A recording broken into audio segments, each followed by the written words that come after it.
Hello everyone and welcome back to the Scroll Soup lore series. In this episode, we will be recounting the events of the early First Era.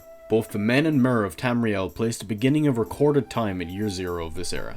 As mentioned in the previous video, the First Era was heralded by the creation of the Cameron dynasty in Valenwood by a powerful Mer known as King Eplir. He succeeded in militarily uniting the splintered Bosmeri tribes under his single banner, and his empire would last well into the Third Era.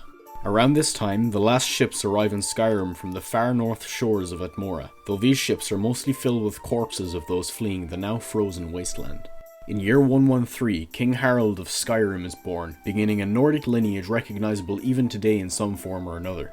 It is under King Harald that any remaining snow elves above ground are hunted to extinction. King Harald would unite Skyrim, becoming its first true Nordic High King.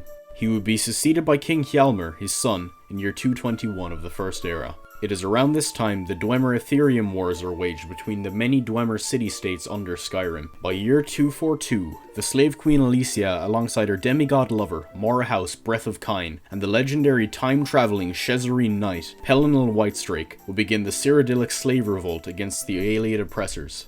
Allied with the least evil of the Ayleid kingdoms, they would eventually succeed in their goal and liberate the human slaves. Alicia would be gifted a gem from an Ayleid well, debatably either by Akatosh, the human aspect of Auriel, or as I like to believe, Shazar, or Lorcan as we know him. This gem, when possessed by a bearer of dragon blood, would seal off the realms of Oblivion from invading Tamriel, as the Ayleids had used many Daedric auxiliaries in their torture and subjugation of the men of Cyrodiil. It is rumoured that this gem, the Amulet of Kings, is the very drop of Lorcan's blood that fell in the Dawn Era. At the end of her rule in 266, Alicia would ascend from Nirn to godhood, leaving her son, Belharza, a Minotaur, as the Emperor of the Elysian Empire. In 361, after many years of peace, a cult led by an ape man from Valenwood, Maruk the Prophet, took control of the empire and set Alicia as the monotheistic god of the entire province. The Minotaurs, arguably some of the most honourable and holiest of the Empire's protectors, were driven out of civilized cities due to the Elysian Order's pro-human sentiment. It is during this time the last of the Ayleids flee Cyrodiil and integrate with the other elven cultures of Tamriel.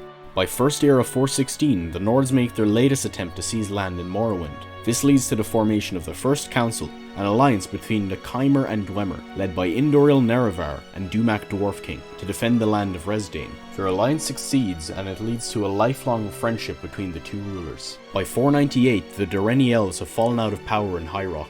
In year 500, King Wulfhart of Admora becomes High King of Skyrim. Keep an eye on this guy, we'll be talking about him more in the future. Red Mountain erupts in 668, leading to the Nirnroot plant nearly becoming extinct, which accounts for its scarcity today. Now, this part is a lot of people's favourites. In year 700, the Battle of Red Mountain occurs, wherein the Chimer and Dwemer go to war, as it is believed that Dwemer had profaned the gods with their attempted creation of a new brass god, the Numidium. The Red Guards arrive in Tamriel around the year 803, settling on the desert coast of the Iliac Bay. They would purge the goblins and Dyraki Needs living inland in Hammerfell, and would soon control the whole province.